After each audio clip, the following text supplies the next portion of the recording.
Apulia हिता दुआसे दाता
आणि Apulia हिता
पुढे कन्या पुत्र होते सात्विक तयाचा हरे वाटे देवा कामणे मज घडो त्यांची सेवा तरी माझ्या दैवा फार नाही पुढे कन्या पुत्र होते सात्विक तयाचा हरे वाटे देवा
शांतता राखा, बोलू नका. तुम्ही बोलला का आमचं गडबड गाडी गडबड खाली बोलू नका, शांत राहा. आपुलिया हिता जो असे जागता धन्य माता पिता दयांची या मुली कन्या पुत्र होती जे सात्विक तयाचा हरिकन वाटे देवा तू काय म्हणे मग घडू त्यांची सेवा करी माझ्या देवा आपल्याला शांत घ्यासाठी बोला थोडं शांत राहा आपल्याला छोटासा परिहार देणं गरजेचं आहे तो परिहार असा आजची नियोजित सेवा हरिभक्तपणा आहे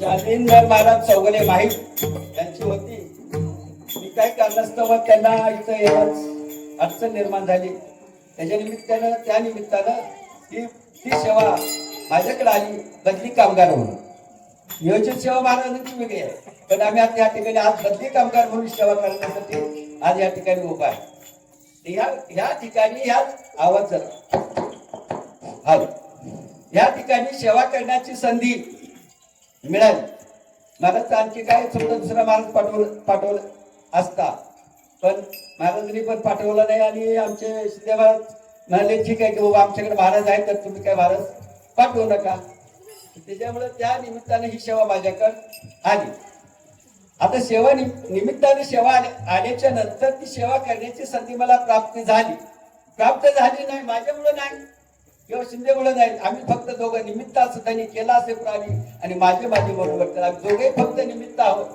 पण ते गणपतीलाच माऊलीलाच ही सेवा इथं करून घ्यायची होती म्हणून या ठिकाणी ही सेवा या ठिकाणी रुजू झाली आणि आज काल सकाळी आमचं बोलणं होत होतं ही जागा कशी पवित्र आहे ते सांग त्या ठिकाणी आमचं भारत साहेब महाराजांचं आमचं बोलणं चाललं होतं तर त्या टायमाला सांगितलं की बाबा आम्ही पायवारी केली आणि हे दोघं पण मामा आणि मला माझे मामा लागतात मामा आणि भारतातले हे दोघे पायवारीला असायचे कुठेतरी झाडाखाली बसताना आम्ही तिथे चाललो असताना कुठेतरी एका ठिकाणी भेट व्हायचं असताना मग लाटणे महाराज म्हणाले की बाबा काय झालं नेमकं तर म्हणाले की काय झालं अण्णा थकले म्हणण्यापेक्षा गुडघे काम करणार आता पायवारी चालणं सोपं आहे का बोलणं सोपं आहे पायवारी करणं मी म्हणलं 35 वर्ष पायवारी केली बोलणं सोपं आहे पण करणं अवघड आहे रात्री महाराजांनी सांगितलं एक विषय सांगितला महाराजांनी पण कुठलं त्याचं काय महत्व आहे पायवारीचं हे नाही सांगितलं महाराजांनी सांगितलं पायवारी करा चांगली आहे मान्य मी सांगतो पण पायवारी का करा त्याचं महत्व काय पायवारीचं महत्व त्यांनी सांगितलं नाही मग ते उरलेली काय त्यांचं जे कमी होतं ते आज सांगून जातो तुम्हाला पायवारी का करायची वाट घेता नाम घेता वाट चाले आणि यज्ञ पावला पाऊल माझं गणित थोडं कच्चं आहे आनंदी ते पंढरपूर किती पावलं होतात तेवढं यज्ञ एका पायवारीमध्ये होत परत सांगू एक पायवारी का करायची आनंदी ते पंढरपूर पायवारी का करायची ती प्रत्येक पावलाला यज्ञ होतो म्हणून आनंदी ते पंढरपूर पायवारी करायची आपलं जीवन किती हो क्षणभंगुर नाही भरोसा कोण काळ येईल कैसा आपल्याला क्षणभंगुर सुद्धा आपल्याला भरोसा नाही आपला आपण निमित्त आहे आपल्या या ठिकाणी येण्याचं कारण काय आहे मनुष्य देहाला पाप पुण्य करून जन्म येतो प्राणी आणि नरदेहा येऊन हानी केली महाराज काय म्हणतात पाप आणि पुण्य बरोबर झालं पाप आणि पुण्य बरोबर झाल्याच्या नंतर नरदेहा येऊन हानी केली असं काय म्हणतात नरदेह मिळाला नरदेह कुणाला मिळतो काकटाळी न्याय म्हणजे कसं आहे की कावळा आपण टाळी वाजवायला कावळा आपली हातात टाळी धावायला एवढं सोपं नाही कावळा गावतो टाळी एवढं सोपं नाही तसा हा सुद्धा नरदेह सुद्धा आपल्याला मिळालाय तो नरदेह सुद्धा एवढा सोपा नाही तो आपल्याला प्राप्त झालेला आहे मग तो नरदेह प्राप्त झालाय म्हणजे आपल्याला त्याचं काहीतरी सार्थक झालं पाहिजे ना मग महाराज म्हणतात नरदेह हा एवढी हानी केली मग काय झालं नेमकं हानी कशी काय झाली जर आपण भगवंताचं नामस्मरण केलं नाही तर मात्र हानी झाली कारण ह्याच जन्मात घडे देवाचे भजन आणि कुठल्या जन्मात देवाचं भजन घडत नाही 50 हजाराचे कुत्रे आहेत घरात आणून ठेवतात मग ते काय भजन करतात का भजन करू शकत नाही तर त्याचा तो अधिकार नाही अधिकार कुणाला दिला अधिकार फक्त मनुष्य देहाला ह्या देहाला अधिकार आहे ह्या देहाला ज्ञान प्राप्त झालं काय झालं, ब्रह्मदेहाने ज्या वेळेला पृथ्वी निर्माण केली त्यावेळेला त्यांनी पाहिलं वरून, सारे म्हणाले बाबा आडवेच प्राणी आहेत, बाबा एक पण दिसत नाही, म्हणाले काय करायचं. आणि सारे आडवे असल्या कारणाने ते काही टाळी वाजवू शकत नाही, भजन करू शकत नाही देवाचं. मग ब्रह्मदेहाला विष्णूने विचारलं, म्हणाले सर्वच्या सर्व आडवे, हे उपाय एक पण नाही, म्हणाले आपलं नामस्मरण आपलं भजन कोण करणार की नाही. मग ब्रह्मदेवाची शंका, ब्रह्मदेवाची चूक ब्रह्मदेवाच्या लक्षात आली. आणि ब्रह्मदेवाने मग काय केलं की माकडाच्या रूपानं, जे माकड पहिले बनवलं होतं ते ब्रह्मदेवाने, हे सृष्टीच ब्रह्मदेवाचे आहे. हे ब्रह्मदेवाच्या आज्ञेने चालतंय, तुमच्या आमच्या आज्ञेने चालत नाही. आपण काय पण म्हणून काय पण करू, आपल्या आज्ञेने चालत नाही. कारण कुणाच्या आज्ञेने चालते, ब्रह्मदेवाच्या. आले देवाच्या मनात येते, कोणाचे चाले नाही. देवाच्या मनात आलं बाबा ह्याला उचला, संपला विषय त्याचा. कारण तिथं आपलं काही चालत नाही. आले देवाच्या मनात येते, कोणाचे चाले नाही. या न्यायाप्रमाणे आपण ह्या मृत्यू लोकांमध्ये आलो. मग ब्रह्मदेवाला लक्षात आलं की मग त्या माकडाचेच काय केलं, आपल्याला मनुष्य बनवला. माकडाचा मनुष्य बनवल्याच्या नंतर माकडाचाच मनुष्य बनवला, पण त्याला थोडी बुद्धी घातली. अजून पहिली होती दिलेली होती, पण तेवढ्या बुद्धीने त्याचं तेवढं काम करत होत नव्हतं. तेवढ्या बुद्धीने त्याचं काम ते चालत नव्हतं. म्हणून ब्रह्मदेवाने परत थोडी आपल्यामध्ये बुद्धी घातली आणि काय केलं, आपल्याला ज्ञान प्राप्त करून दिलं. ज्ञान प्राप्त करून दिलं म्हणजे काय केलं नेमकं, हा देव आहे ह्याचं ज्ञान आपल्याला प्राप्त झालं. देव आपल्याला देव कळायला लागला. पूर्वीच्या लोकांना अजून पण आपण म्हणतो ना आदी मानव, आताचा मानव नाही, आदी मानव. जो मुळात पहिला जो जन्मलेला मानव होता तो आदी मानव होता. त्या आदी मानवापासून आपली निर्मिती झाली आणि त्या काय केलं, ते आपण निर्माण झालो, माणूस निर्माण केलं. मग माणूस निर्माण केल्याच्या नंतर त्या माणसाला काय ते लागतं ना, माकडाला काय खायला लागतं, जंगलात कुठे काही खातात का माकडाला? कोणी घर बांधून दिले का घरी, बाबा काय त्यानं गोडाऊन केले का कोटाला साठवले खायसाठी? माकडाने कधीच साठवलेलं नाही. ते रोज ह्या झाडावर त्या झाडावर त्या झाडावर त्या झाडावर उड्या मारत जातं, पण त्याने कधीच साठवलं नाही. मग देवाला परत काळजी पडली. अरे म्हणले ह्यांना काहीतरी दिलं पाहिजे ना, पोटाला असल्याशिवाय ते भजन कसं करणार तो देवाचं. मग म्हणून ब्रह्मदेवाच्या परत दुसरी चूक लक्षात आली आणि मग ब्रह्मदेवाने काय केलं, म्हणाले ह्याला ज्ञान दिलंय आपण, पण ह्याला खायला काहीच दिलं नाही. कारण त्यावेळेस पूर्वीचा आदी मानव काय करायचा, जंगलात खाण्यापिण्यासाठी जंगलात शोधत राहायचे. मग त्यांना खायला काय दिलं नाही तर तो मनुष्य निर्माण कसा होईल. आणि तो मनुष्य निर्माण झाल्यानंतर तो देवाचं भजन कसं करेल, देवळं निर्माण कशी करेल. म्हणून त्या ब्रह्मदेवाच्या परत लक्षात आलं. म्हणाले मग ब्रह्मदेवाने काय केलं, त्या सृष्टीमध्ये भरपूर असं अन्नधान्य बनवलं. काय बनवलं, भरपूर अन्नधान्य बनवलं. आणि भरपूर अन्नधान्य बनवले, जिकडे तिकडं बघा तिकडं अन्नधान्य म्हणजे जे पाहिजे ते, जिकडं पाहिजे जे पाहिजे ते आहे. प्रत्येक ठिकाणी जे पाहिजे ते मिळायला लागलं लोकांना. मग काम धंदा करायची गरज नाही, काय नाही, मिळायला लागल्याच्या नंतर मग विचार केला. लोकांनी विचार करायला लागले आता, अरे म्हणाले एवढं आपल्याकडे अन्नधान्य पडू नये, आपल्याला करायचं काय. त्यावेळेच्या लोकांना ज्ञान नव्हतं, अज्ञानी लोक होते, कळत नव्हतं. आता आपल्याला जे ज्ञान प्राप्त झाले ते कालांतराने हळूहळू ते ज्ञान आपल्याला प्राप्त व्हायला लागले. पण पूर्वीच्या लोकांना ज्ञान नव्हतं. मग ते ज्ञान असल्या कारणानं भगवंतांनी ती पृथ्वी निर्माण केली आणि पृथ्वी निर्माण केल्याच्या नंतर या मनुष्य रूपी देहाला निर्माण केलं. कुणापासून, माकडापासून मनुष्य रूप देहाला निर्माण केलं. खायला काय नाही म्हणून खाण्याची व्यवस्था केली. आणि एवढं धनधान्य झालं की त्या टायमाला पब्लिक कमी होतं. आता लोकसंख्या वाढली, त्या टायमाला लोकसंख्या कमी, अन्नधान्य खाण्यापिणे सोय भरपूर. मग काही मंडळी काय केलं की देवाकडे गेले, ब्रह्मदेवाकडे. ब्रह्मदेवाकडे कोण जाऊ शकतो, आपल्याला अधिकार आहे. ब्रह्मदेवाकडे फक्त जाऊ शकतो कोण, गाय आणि पृथ्वी. ही पृथ्वी ज्या पृथ्वीवर आपण उभा आहे त्या पृथ्वीला भार होतो, त्यावेळेला पृथ्वीकडे जाते.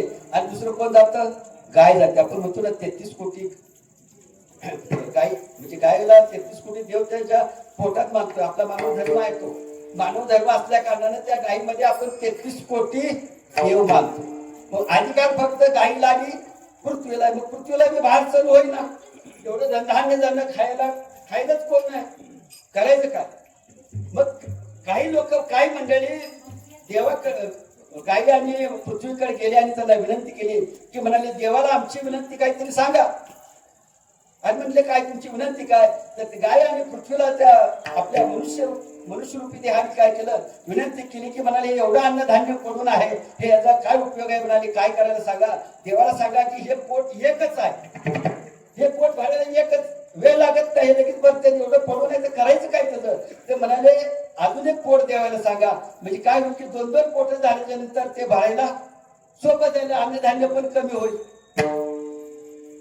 आता गाईला आणि पृथ्वीला बी पटलं ते बरोबर आहे. म्हणाले ठीक आहे आपण यांची कैफियत आहे तर देवाकडे जायला हरकत नाही. परत ब्रह्मदेवाकडे गेले आणि ब्रह्मदेवाकडे गेल्याच्या नंतर ब्रह्मदेवाला सांगितलं काय बाबा तुमचं म्हणणं काय. असं असं त्यांनी सांगितलं की बाबा धनधान्य भरपूर आहे खाणीपुरती लोकांमध्ये आणि खायला कोण नाही, त्याचं करायचं काय. ठेवायला जागा नाही, नासाडी होते, करायचं काय. मग ब्रह्मदेवाने सांगितलं. परत ब्रह्मदेव काय केले परत विष्णूकडे गेले. विष्णूला विचारलं म्हणलं बाबा असं आपल्याकडे करायचं काय. या मृत्यू लोकांमध्ये भरपूर अन्नधान्य निर्माण झालेलं आहे, त्याचं करायचं काय. तर लोकांची तक्रार आहे की म्हणाले अजून एक पोट पाहिजे त्यांना. मग आता विष्णू देव आहे, आपल्यासारखा नाही विचार कर. देवाने विचार केला तर मला यांना 2 पोट दिली ते पण उपाशी मरतील. भगवंतांनी काय केलं विष्णूने विचार केला 2 पोट देण्याऐवजी म्हणाले त्यांना एक होल देऊन टाकूया. काय केलं आपल्या पोटाला पहिले होल नव्हते खायचं, मग तू होल दिलं आणि एक होल दिल्यामुळे मग काय झालं ते म्हणाले हे ठीक आहे आता तुम्ही माघारी जा. इथून पुढे जे काही निर्माण होतील प्राणी होतील ना त्याच्यामुळे निर्माण केलं. एक होल दिला आणि होल दिल्याच्या नंतर ते आले ते परत गाई आणि पृथ्वीने ते सांगितलं कैफियत मांडली. सर्व देवांना ऐकली, सर्व काय केलं देवाने त्याची मान्यता पण दिली आणि सांगितलं की इथून पुढे जे निर्माण होणारी सृष्टी लोकांमध्ये मनुष्य आहे तर त्यांना एक होल दिला आणि होल दिल्याच्या नंतर ते सांगितलं हे जर पोट भरलं तर परत मला सांगायला मग मी तुम्हाला 2 पोट देतो. कोणी सांगितलं. विष्णूने सांगितलं. आता ते 2 पोट देतो तुम्हाला परत येऊन सांगितलं. म्हणून भगवंतानी आपल्याला एक होल दिला आणि होल दिल्याच्या नंतर ते आला मृत्यू लोकांमध्ये. आल्याच्या नंतर परत चालू झालं पुनरुपी जन्म पुनरुपी मरण. रोज करायचं खायचं, रोज करायचं खायचं उठायचं हा नित्यक्रम त्यांचा चालू झाला. मग चालू झाल्याच्या नंतर त्याच्यानंतर भगवंताकडे अजून माणूस कोण गाणं सांगलं की बाबा आम्हाला अजून एक पोट पाहिजे म्हणून. कारण काय लोकांचं पोट हेच भरत नाही अजून तर दुसरं करून पिऊन करायचं काय. मग ब्रह्मदेवाकडे परत अजून कोण सांगायला गेलं नाही की अजून एक पोट पाहिजे म्हणून. काही पोट भरतंय भरतंय. सकाळी भांडत तर दुपारी खाली होते, परत संध्याकाळी भाडं लागते. अशी अवस्था निर्माण झाली आणि ही अवस्था निर्माण झाल्यानंतर मग मात्र भगवंताने सांगितलं आता तुम्हाला मात्र भगवंत काय करायला हरकत नाही, देवाची पूजा करायला काहीच हरकत नाही. सर्व जागेवर मिळायला लागलं. अन्नधान्य भरपूर होते त्याची बी सोय केली. मग आता भगवंताचं नामस्मरण करायसाठी काय पाहिजे. कोणतरी पाहिजे ना आपल्याला. गुरु म्हणजे काय कुठल्या देवाचं नाव घेत आम्ही. मग कुठल्या देवाचं नाव. साधू थोर जाणा साधू थोर जाणा साधू थोर जाणा कलियुगामध्ये. आणि त्या टायमाला मानव रूपामध्ये वानररूपी मानव बनवत असताना भगवंताने काय केलं मारुतीराय सारखा कोण एक साधू सुद्धा बनवला. मारुती कोण वानर काय मनुष्य आहे. मारुतीराय वानर रूपामध्ये मनुष्य आहे. भगवंताचं भजन करणाऱ्या अशा साधू संताकडे जाऊन तुम्ही काय म्हणाले मंत्र घ्या. कालांतराने हळू हळू हळू हळू कालांतराने मंत्र म्हणत म्हणत म्हणत येत येत येत. पहिलं लोकांना काहीच नव्हतं जे त्यापेक्षा ह्या कलियुगामध्ये या कलियुगामध्ये सुद्धा भगवंताचं नामस्मरण करायला तुकाराम महाराजांना टाळ मिळाले नव्हते. त्यांनी काय केलं होतं दगड घेऊन दगड एकमेकावर वाजवून भजन केलं. आता मागला विषय सोडून द्या. आता तो आपला विषय तिथून सुरू संपला. तो न लगती साय असं जावे वनांतर सुखे तो घरा नारायण. पूर्वी काय करायचे लोक वनामध्ये तपश्चर्याला जायचे. पहिले साधू होते ना साधू थोर जाणं साधू थोर जाणं साधू थोर जाणं. कलियुगामध्ये या साधूला फार महत्व आहे. हे कलियुग आहे, हे मृत्यू लोक आहे. ह्या ठिकाणी प्रत्येकाला मरायचं असतंय. मरायचं असल्या कारण या मृत्यू लोकांमध्ये साधूला फार महत्व आहे. मग साधूला महत्व आल्याच्या नंतर साधू करतात काय झाडाची पानं खायची आणि भगवंताचं नामस्मरण करायचं. काय कामच नाही ना त्या टायमाला. काय काम नव्हतं आपल्याला. काय मसरांच्या धारा काढायच्या नव्हत्या. धारा काढायचे नसल्यामुळे दुसरं काही कामच नाही ना. खायचं आणि नामस्मरण करायचं, खायचं आणि नामस्मरण करायचं. आणि मग कसं आहे, कालांतराने हळू हळू हळू हळू हळू हे जे मृत्यू लोकांमध्ये हे जे सर्व आपण जे अनुभवतोय, जे आपण करतोय आजच्या घडीला, ते हळूहळू हळूहळू कालांतराने कितीतरी हजार वर्षांनी ते आपल्याला प्राप्त झालेलं. मग प्राप्त झाल्याच्या नंतर मग आता भगवंताचं भजन करायचं सोपं आहे का अवघड आहे? बोला, भगवंताचं भजन सोपं आहे का अवघड आहे? सोपं आहे, पण कसं आहे ते फुकट आहे. फुकट असल्यामुळे तेच करायला अवघड आहे, फुकट आहे. जर पैसे पाहिजे असेल तर लोकांनी दिला असत. आता एसटीचा पास सुरू झालाय, लोकांनी बघलं इथं झोपड उडाली एसटीच्या पासासाठी. ज्याला दिसत नाही पण तो पण तिथं एसटीचा पास काढायसाठी. का? फुकट नाही ते. अर्ध तिकीट आहे पण पैसे भरून आहे. अर्ध तिकीट पण पैसे भरून आहे. तसं हे नामस्मरण करायला पैसे लागतात का? काही सुद्धा पैसा लागत नाही. फुकट नामस्मरण आहे म्हणून किंमत नाही. पण फुकट नामस्मरण आहे तर किंमत नाही, तर मग नाम घेता वाया गेला ऐसा कोणी देखीला. भगवंताचं नामस्मरण करून कोण वायाला गेला असं कोणी दाखवा. हाय कोण? भगवंताचं नामस्मरण करून कोण वायाला गेला असा एकही तुम्हाला मिळणार नाही.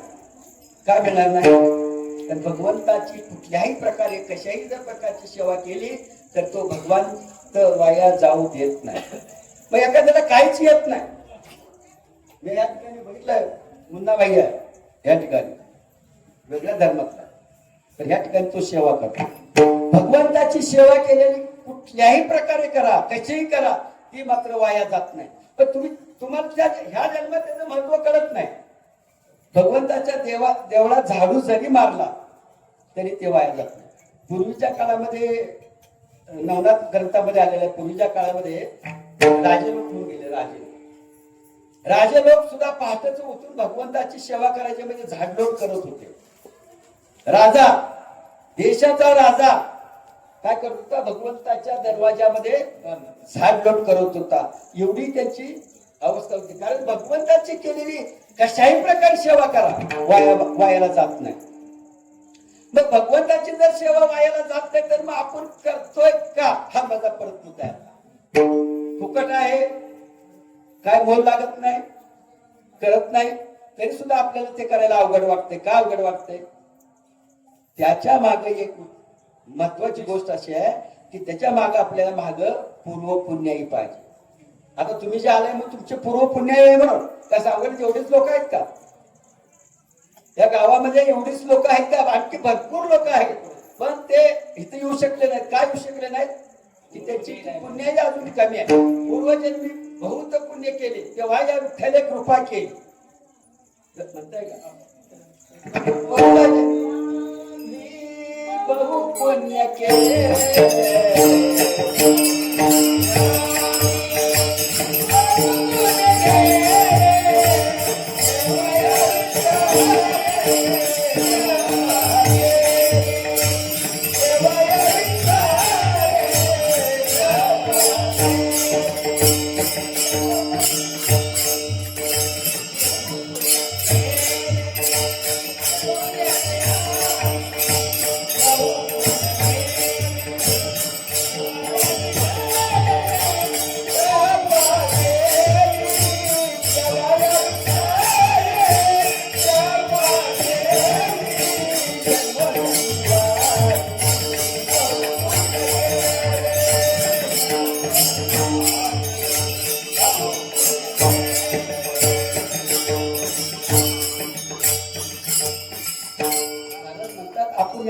आलो, आपलं मागलं पुण्य चालू आहे.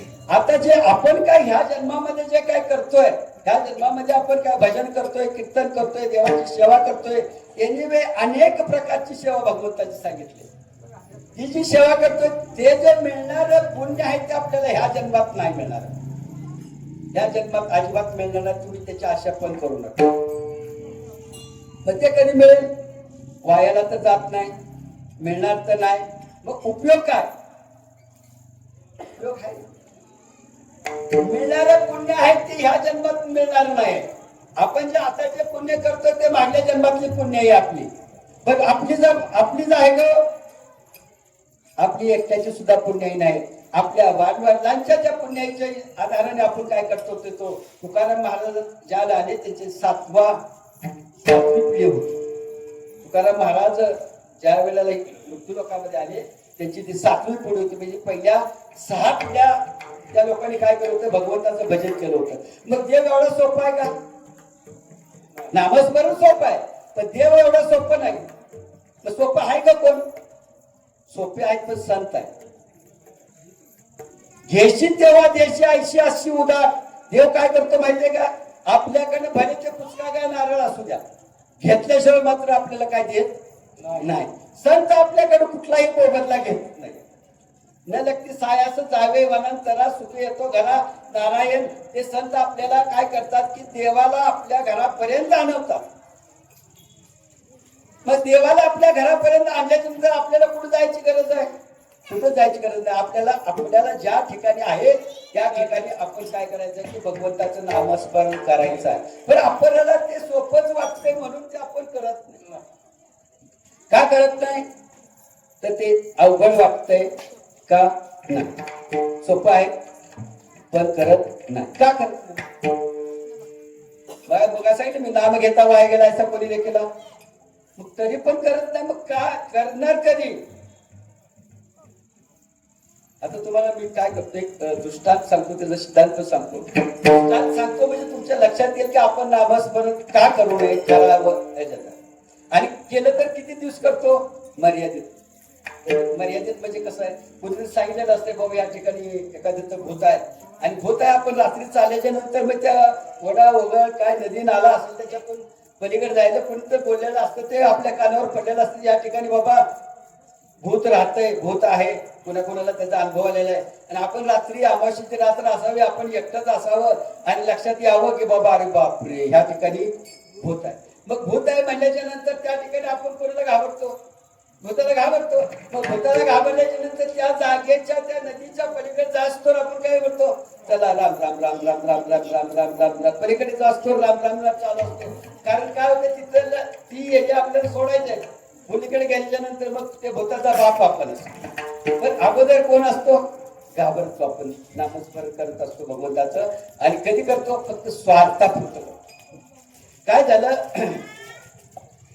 एक 17-18 वर्षाची मुलगी होती आणि आई वडील वारले. आजी आजोबा होते. आजी आजोबा असताना मग तिला एकटीला असं बोर व्हायचं. पूर्वीचा काळ होता, बोर व्हायचं. मग तिला असं वाटलं की बाबा आपल्याला बोलायला चालायला कोण नाही, खेड्यापाड्यातली वस्ती. म्हणून ती काय केली, एका बाजाराला गेली. बाजारात गेल्यानंतर एक पोपट विकत आणला.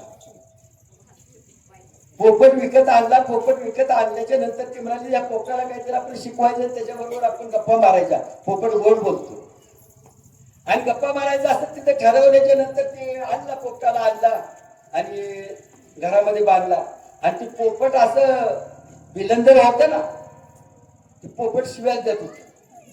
पोपट आपण म्हणतो ना मिठू मिठू बोलतो, तो बोलायचा मिठू मिठू, पण हा पोपट शिव्याच देत होता.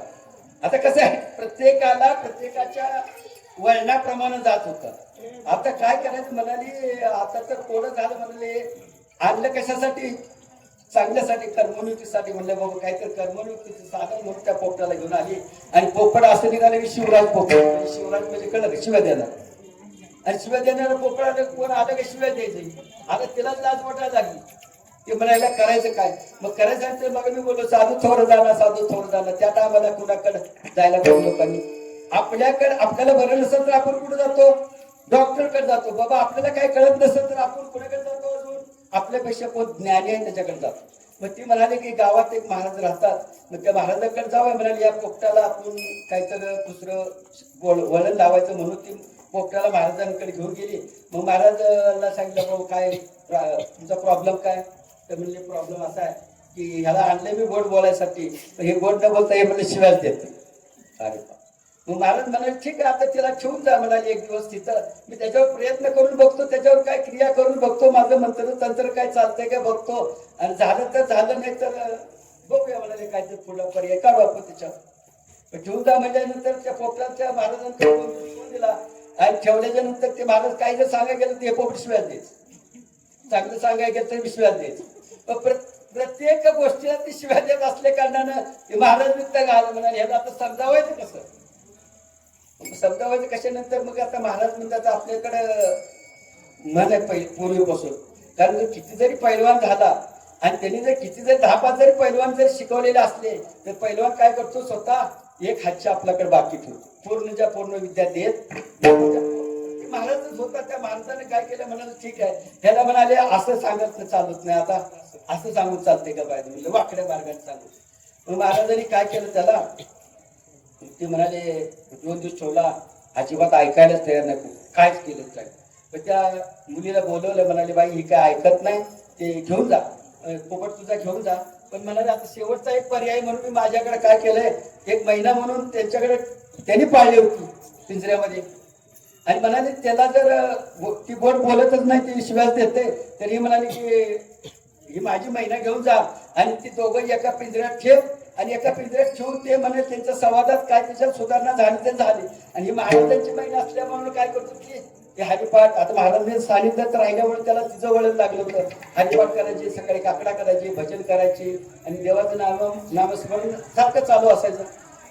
मग राहिल्यामुळे काय केलं, दोघं जण ती घेऊन गेली. आता म्हणाले ठीक आहे, ह्याला तर सुधरवायचं आहे, त्या पोपट्याला सुधरवायचं आहे म्हणून ती महिना पण घेऊन गेली, एका पिंजऱ्यात ठेवले त्या दोघाला.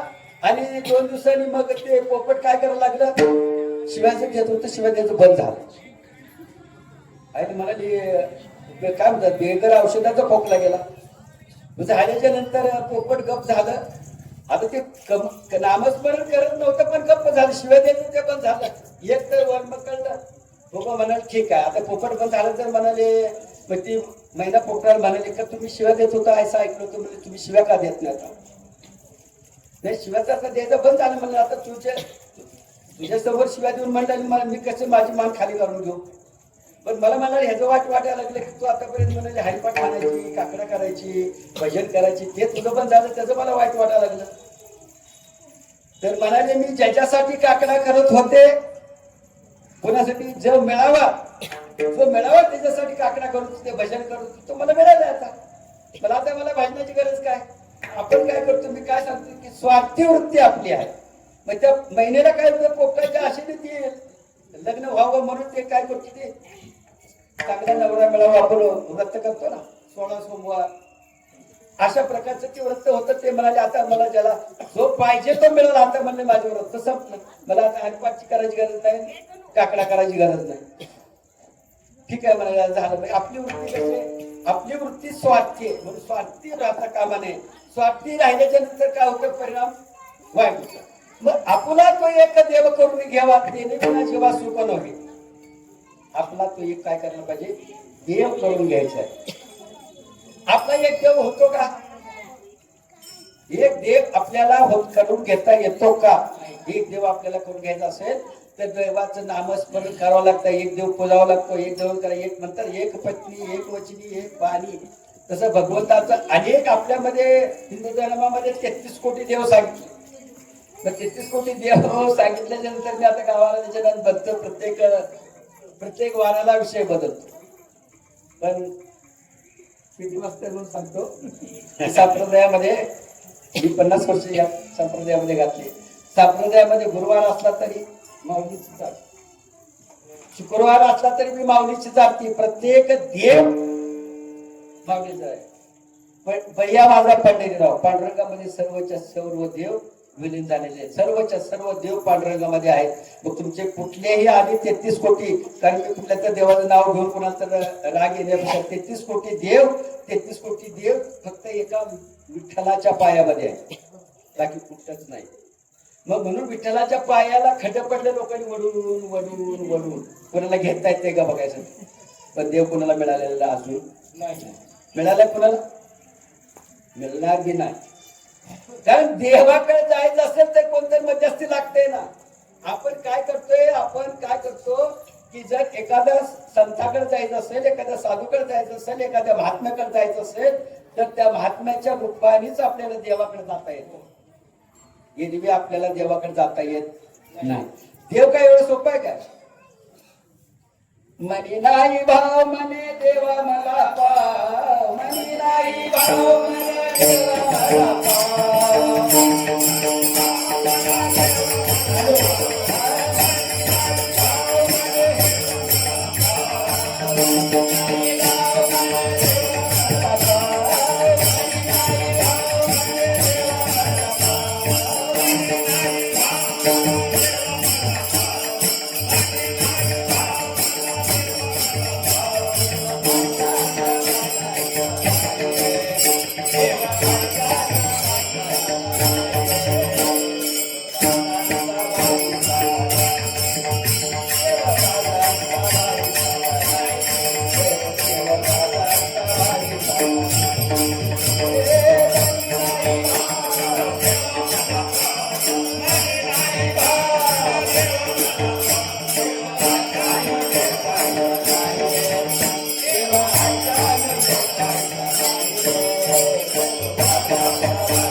असं मिळत नाही. देव मिळवायसाठी अनेक प्रकारचे कष्ट आहे. देव व्हायला कष्ट लागले नाही. आता आपण या मूर्त्या बघितलेल्या बसवलेल्या आहेत, या मूर्त्यामध्ये देवत्व आलेले आहे. देवाचे देवत्व आहे ठाई ठाई.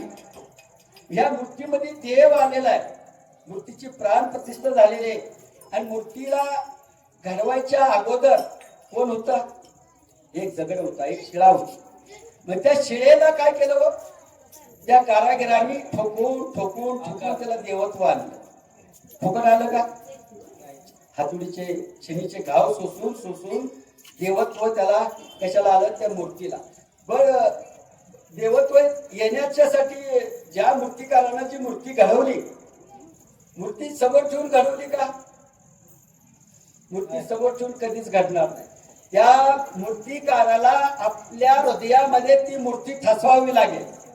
जी मूर्ती बनवायची आहे ती भगवंताची आहे. आपल्या भगवंतामध्ये आपण प्रत्येक जण भगवंताचा अंश आहे. प्रत्येक जण या मृत्यू लोकांमध्ये मनुष्यासहित म्हणजे प्रत्येक प्राणी मात्र असुला ज्याला ज्याला जीव म्हणून आलाय ते भगवंताचाच अंश आहे. मग भगवंताचा अंश आहे, त्या मूर्तीमध्ये भगवंत प्रगट करायचा आहे. आणि जो मूर्तिकार मूर्ती घडवणार आहे त्याच्या हृदयामध्ये कोण आहे? भगवंताचा अंश आहे. मग तो मूर्तिकार ज्या वेळेला मूर्ती घडवत असतो त्यावेळेला त्याच्या डोळ्यासमोर ती मूर्ती असते. आणि त्या डोळ्यासमोर ती असणारी मूर्ती मग तो टाकीचे घाव त्याच्यावर घालत असतो. पण त्या मूर्तिकाराला ती मूर्ती बनवण्यासाठी डोळ्यासमोर मूर्ती आणण्यासाठी पहिली हृदयामध्ये आणावं लागते. असता हृदयामध्ये मी रामो, असता हा सर्व सुखाचा रामो. म्हणतात तुम्ही हृदयामध्ये रामो, या हृदयामध्ये राम आहे. म्हणून त्या मूर्तीमध्ये त्या मूर्तिकार बनून तो मूर्ती बनवतो. त्या मूर्तीच्या हातामध्ये आणि त्या छडीमध्ये हातोडीमध्ये देवत्व प्राप्त होते. पण जर ठरवलं मूर्तिकाराने एका दिवसात बनते का? हो नाही, एका दिवसात पण बनत नाही. जर बनता बनता बनता कधीतरी काय असतंय की प्रत्येक आता या ठिकाणी मी कीर्तन करतोय, माझं लक्ष जर इकडे तिकडे क्वचित जरी लक्ष इकडे तिकडे जर गेलं तर मी काय बोलायचं ते मी विसरून जातो. तर तसंच त्या मूर्तिकाराचं जर लक्ष विचलित झालं तर मूर्ती जरा जरी एक जरी छडी बाजूला पडली तर पूर्णच्या पूर्ण ती मूर्ती बाजू बेकार होते. पुन्हा ती मूर्ती कामाला येत नाही. पुन्हा ती मूर्ती टाकून द्यावी लागते. परत दुसरा दगड घ्यावा लागतो. परत त्याच्यामध्ये काय होते? ती मूर्ती फक्त त्या मूर्तिकाराला आपल्या हृदयामध्येच वसवावी लागते. आपल्याला तसंच आहे. भगवंताचं जर नामस्मरण करायचं असेल, भगवंत प्राप्त करून घ्यायचं असेल तर ती मूर्ती भगवंताची.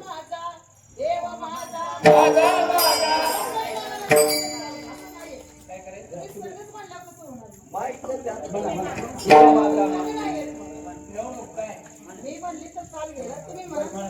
ते माग तुम्ही मागे देव माझा माझा माझा, देव माझा माझा माझा, देव माझा मी देव.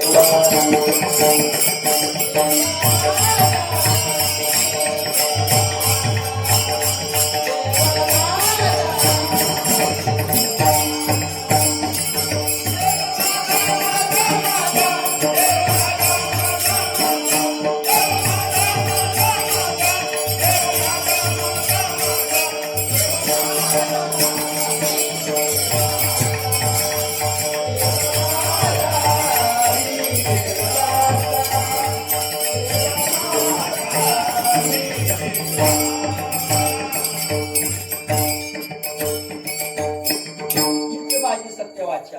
कारण काय आहे, देव माझा माझा मी देवाचा हीच माझी सत्यवाचा. आपण काय करतो माहितीये काय, आपण आपलंच पूर्णच्या पूर्ण भगवंतावर विश्वास टाकत नाही. का टाकत नाही?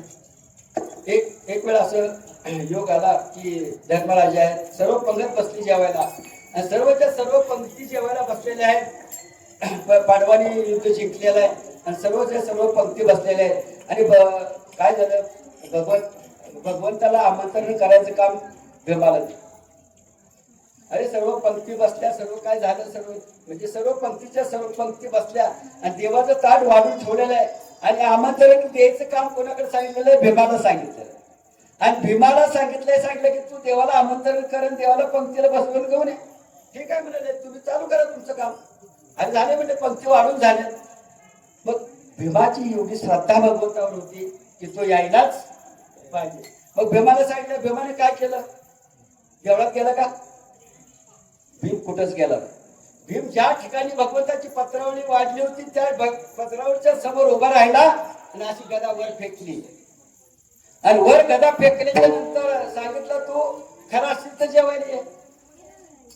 आता देवाला काळजी, एवढं भगवंतांनी पाचवी पांडवाला एवढं वाचवलंय, आता पंक्तीचा शेवटच्या कार्यक्रमातला वाचवून नाही चालू कसं? आणि भगवंतांनी काय केलं, वरच्यावर भीमाच्या डोक्यावर गदा पडणार तेवढ्याच वरच्यावर जेव झेलली आणि पंक्तीला बसला देव. हे का केलं? काय केलं? तेवढी श्रद्धा होती, तेवढी भक्ती होती, तेवढी ताकद होती. त्याला माहिती होतं की भीमाला ही गदा खाली पडण्याच्या अगोदर देव येऊन पत्रावर बसणार, एवढी ताकद होती. मग ज्या वेळेला द्रौपदीला सुद्धा भर सभेत ओढून आणलं जात होतं, त्या भर सभेत द्रौपदीला ओढून आणलं जात होतं, त्या टायमाला तिचा देवावर भरोसा होता ना. देवावर भरोसा होता, पण अगोदर तिच्यात तिने काय केलं, 5 पती होते द्रौपदी. 5 पतीकडे वळलं. 5 पतीकडे वळवले की म्हणाले, ह्यांच्यातलं कोण मला वाचवतंय का? माझ्या ह्याच्यात आवडीतून मला ह्याच्यातनं कोण वाचवतंय काय? म्हणून प्रत्येकाकडे बघितलं. प्रत्येकाने काय केलं, खाली मान घातली. कृपाचारी होते, द्रोणाचार्य, म्हणजे सर्व त्यावेळेचे मोठमोठे राजे होते त्यावेळेला. सर्व ते जे करून देवाबरोबर भांडण करत होते, देवाबरोबर युद्ध करणारे होते. त्यावेळेला द्रौपदीला कुणी सुद्धा वाचवू शकले नाही. का तर द्रौपदी ते हारले होते. द्रौपदी तिला सट्टामध्ये लावली ती हारल्यामुळे ते काय करू शकत नव्हते. ते त्यांचे बांधील झाले. मग बांधील झाल्याच्या नंतर भगवंताला बोलवायचं होतं द्रौपदीला, पण काय करायचं होतं अगोदर की माझे हे 5 पती आहेत, ते मला वाचवतात का नाही ते बघायचं. तर ते असमर्थ ठरले, 5 पती वाचवू शकले नाही. त्यावेळेला भगवंताकडे तिने कोठे कुंतलाशी द्वारकेच्या आया वेळ का सगळ्या लावलाशी. त्यावेळेला भगवंताच्या समोर हात जोडून उभा राहिली आणि म्हणतात, अरे देवा एवढा वेळ का लावला? अगं द्रौपदी म्हणाले, मी जर तू पहिल्याच जर हाकेला मला आवाज दिला असता, तुम्ही पहिलाच मी तयारच होतो म्हणाली यायला, पण तू माझ्याकडे बघितलंच नाही, तू मला आवाज दिला नाही. तुला तुझ्या पतीवर भरोसा होता, तुला पती वाचवते, तुझा त्याच्यावर भरोसा होता, म्हणून मी थोडा वेळानं. मग आता देव आला. देवानी भगवंतांनी द्रौपदीला वस्त्र पुरवली नाही, वस्त्र देव झाला. पण का झाला? मी मला सांगितलं, देव काय तुला देशील तेव्हा घेशील तेव्हा देशील, जो घेतल्याशिवाय देत नाही आपल्याकडे. मग द्रौपदीचं कधी काय घेतलं होतं? एकदा कार्यशाळेत म्हणजे भगवान परमात्मा लहान होता आणि लहान असताना कार्यशाळा म्हणण्यापेक्षा आपल्या स्वयंपाक घरामध्ये काय तर यशोदा मैया स्वयंपाक करत होती. त्याने मला कृष्ण त्या ठिकाणी मला खेळता त्यांनी काय केलं, चाकू हातामध्ये घेतला आणि घेतल्याच्या नंतर फक्त भगवंताच्या हाताला छोटस एक रेग पडली, कापलं. त्यातून काय रक्त यायला लागलं. रक्त यायला लागल्याच्या नंतर ते बघितलं भगवंताच्या हाताला रक्त येते. ते द्रौपदीने विचार न करता भगवंताची बहीण होती. केवढा शालू असेल मला वर्णन करता येत नाही, पण तुम्ही वर्णन करा. केवढा जर तो शालू असेल, भगवंताची बहीण आहे, लग्नाच्या अगोदरची गोष्ट, भगवंताची बहीण आहे आणि तिच्या अंगावर केवढ्याचा शालू असेल माहिती नाही. मग तिने शालूचा विचार नाही केला. भगवंताच्या हाताला छोटस कापलं होतं. मग त्यावेळेला भगवंताच्या हाताला छोटस कापलेलं बघितलं द्रौपदीनं आणि काय केलं आपला पटदिशी चालू फाडला आणि भगवंताच्या बोटाला बांधते म्हणून चिंदी बांधते द्रौपदी हरच्या बोटाला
भगवंताच्या बोटाला कापल्यावर आपला शालू फाडून बांधला होता.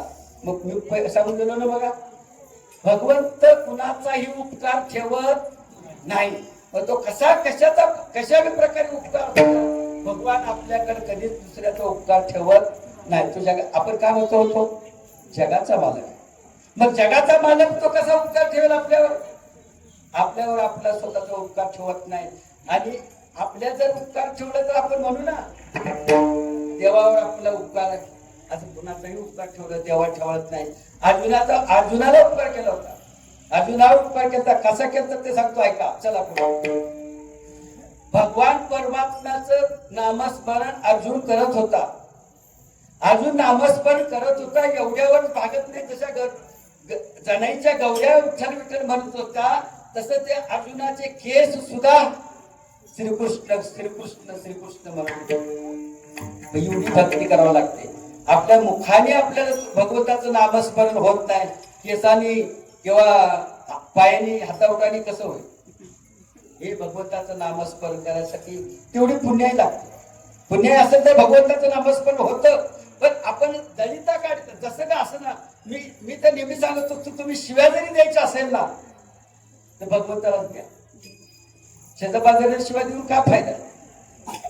शिव्या दिल्या तरी सुद्धा जाईल. शिशुपालांनी काय केलं, आपला उद्धार करून घेतला शिव्या देऊन. भगवंताला त्यांनी किती शिव्या दिल्या होत्या. शिशुपाल कोण आहे, भगवंताचा भाचाच आहे, बहिणीचाच पोरगा आहे.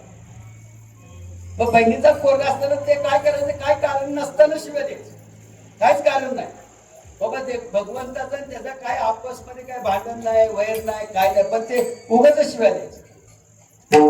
भगवंताने शिशुपालाला सांगितलं होतं तुझे 100 अपराध होईपर्यंत मी तुला गप्प बसेन. ज्या दिवशी 100 अपराध पूर्ण होईल त्या दिवशी तुला शिरच्छेद जायचं. मग त्याला वाटतं देव काय करते, देव असं जायचा. मग काय असतं, देव जरी आला ना आपण देव ओळखू का. आपल्याला जर देव समोर आला तर आपल्याला ओळखायची ताकद नाही. कारण आपल्याकडे कसं आहे, आपले जे डोळे आहेत ना, डोळे मरके डोळे, मरणारे डोळे नाही. मरणाऱ्या डोळ्याला देव दिसत नाही. मग देव दिसत नाही तर मग कसं, त्याच्यासाठी काय करावं लागतंय. देव बघायचं असेल तर तिसरा डोळा लागतो. तिसरा डोळा कुणाला आहे, फक्त शंकराला. तिसरा डोळा कोणाला, पण दुसरा आहे का कोणाला तिसरा डोळा. शंकराला आहे एक मला मी माहिती आहे, पण तिसरा डोळा कुणाला आहे तुम्हाला माहिती आहे का. नेहमी बघताय पण तुम्ही लक्षात आलं बारकाईने बघत. तिसरा डोळा पण कुणाला, शंकराला आणि गणपती बाप्पाला. आरतीमध्ये म्हणता का, गणपतीच्या आरतीमध्ये आहे तिचं वर्णन. म्हणून तिसरा डोळा गणपतीला आहे आणि शंकराला. या दोघांनाच सर्वच्या सर्व सृष्टीमध्ये काय चाललं ते दिसतं. मग शंकराला आणि गणपतीला दिसत तर विष्णूला दिसत नाही का. विष्णूला पण दिसत. विष्णू कुठं आहे, क्षीरसागरामध्ये, समुद्रामध्ये झोपलेला आहे. कशावर झोपलेला आहे, म्हणजे मोठ्या नागाची शय्या आहे त्याच्यावर झोपलेलं आहे. लक्ष्मी भगवंताची सेवा लक्ष्मी करते त्या ठिकाणी. मग ह्या सर्व या ठिकाणी कळतं या मृत्यू लोकांमध्ये काय चाललंय ते काय चाललंय काय नाही हे सर्व कळत असताना तरी सुद्धा हे पृथ्वी सर्वच्या सर्व व्यवस्थित चालते का? चालत नाही. का चालत नाही तर कमी जास्त होते. उन्हाळ्यात पाऊस, पावसाळ्यात उन्हाळा, ही अशी अवस्था होते. का होते की आपणच पृथ्वीला कमजोर करतो. आपल्यामुळे होते. आपल्या मनुष्य लोकांमध्ये मनुष्याप्रमाणे अनेक जीव आहेत. कळणारा जीव फक्त मनुष्य. म्हणून आपण काय करतो का मनुष्याला दोष देण्यात काय अर्थ नाही. जसं भगवंतानी जशी पृथ्वी घडवली तशी पृथ्वीला कसं सांभाळायचं. आणि पृथ्वी कशावर माहितीये? ही पृथ्वी कासवावर आहे. आता मी इथं हरिपाठला बसलो कासवाच्या पाया पडतो. कासवाच्या पाया पडायचं नाही महिला मंडळ. कासव पाया पडण्यासाठी नाही आहे. कासवाचे सर्वच्या सर्व अवयव आहे ना आपले तो आतमध्ये घालून घेतो. तसं आपल्यामध्ये जे असणारे काम क्रोध षडविकार आहे ना ते आपण आत घालवायचे, दाबून ठेवायचे. षडविकाराला दाबून ठेवून भगवंताकडे जायचं आहे. म्हणून ते कासवाचं प्रतीक आहे. मी नेहमी बघतोय लोक कासवाच्याच पाया पडतात. कासवाच्या पाया पडण्यासाठी नाही आहे. ते आपले षडविकार झाकून ठेवून देवाकडे जाण्यासाठी कासवाचं प्रतीक ठेवलंय त्या ठिकाणी. आणि मग ते कासवाच्या प्रत्येकासाठी कासवाचा टाकून आपले षडविकार दाबून ठेवायचे आणि मग देवाकडे जायचं. पण आपण तसं करत. आपले षडविकार आपल्या ताब्यात आहेत का? भव नदीचे पाणी रे गड्या मोठे ओढीते. भव नदीचे पाणी रे गड्या मोठे ओढीते. भल्या भल्या पोरांना उलटून पाडी. उलटून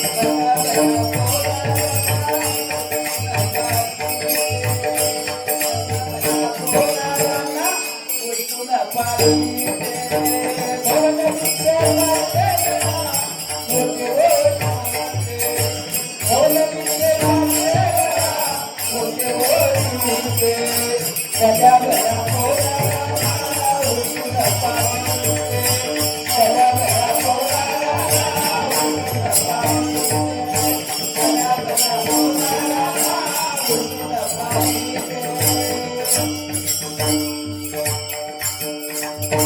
नदीला पण महापूर येतो आणि वड्याला पण पूर येतो. वड्याला जर पूर आला तर वड्याचं पूर पाणी जास्त वाढतं का नदीचं जास्त वाढतं? वड्याचं पाणी जास्त वाढतं नदीच्या पाण्यापेक्षा. का जास्त वाढतं? ते आपल्यासारखा वड आहे. अर्धवट ज्ञानाने पिवळा झालेला आहे. त्या वड्याला काय पूर्ण ज्ञान नाही, अर्धवट आहे. त्याला काय कुठं जाऊन नदीला मिळायला संपलं काम त्याचं. तसं नदीला घाई करून चालत नाही. नदीला कुठं जायचंय? समुद्राला जायचंय. अगदी समुद्र त्या सहज आहे. नदी कुठे मिळते? गायब होते का? नदी समुद्रालाच मिळते. तसं वडाला काय जास्त नाही, वडा नदीला जातो. मग महापुऱ्या झाडे जाते ते लवाळे वाचते. बरोबर म्हण आहे की नाही? तुम्हाला शाळेत म्हण आहे का? महापुरे झाडे जाते ते लवाळे वाचते. त्यांना शिकवत मास्तर शिकवत नाही. का लवाला का वाचता तो? लवाला नम्र झालेला असतो.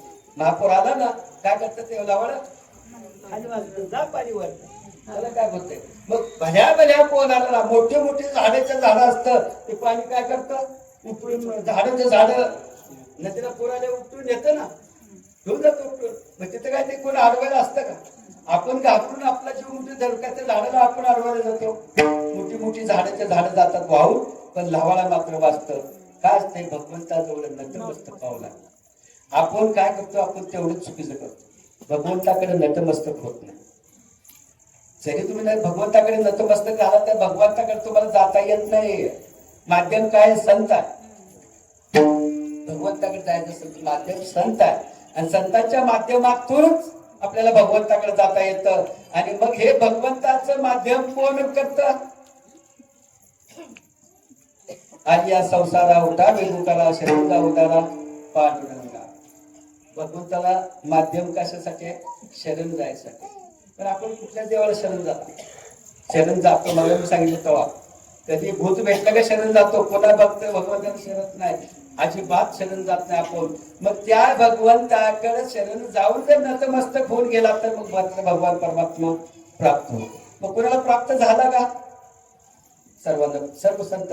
निवृत्ती ज्ञानदेव सोपान मुक्ताबाई एक नाम संतांची मांदी आली म्हणतात ना, मांदी आली. त्या संत मंडळीला मांदी आलेला भगवान परमात्मा प्राप्त झालेला आहे. चीर के छाती बोले अपने भुवन पुत्र हनुमान, मेरे मन में वसे है राम, मेरे तन में वसे है राम. तसंच कोणाला प्राप्त झाला हो? भगवान परमात्मा तसं प्रभू मारुतीरायासारखं कोणाला प्राप्त झालं का? आहे का कोणाचं चिंतन? काय आपल्या जवळ आहे, आपल्यापासून जवळ आहे. म्हणून आपण महाराष्ट्रात जन्माला आलो, हे आपलं सर्वात मोठं पुण्य आहे.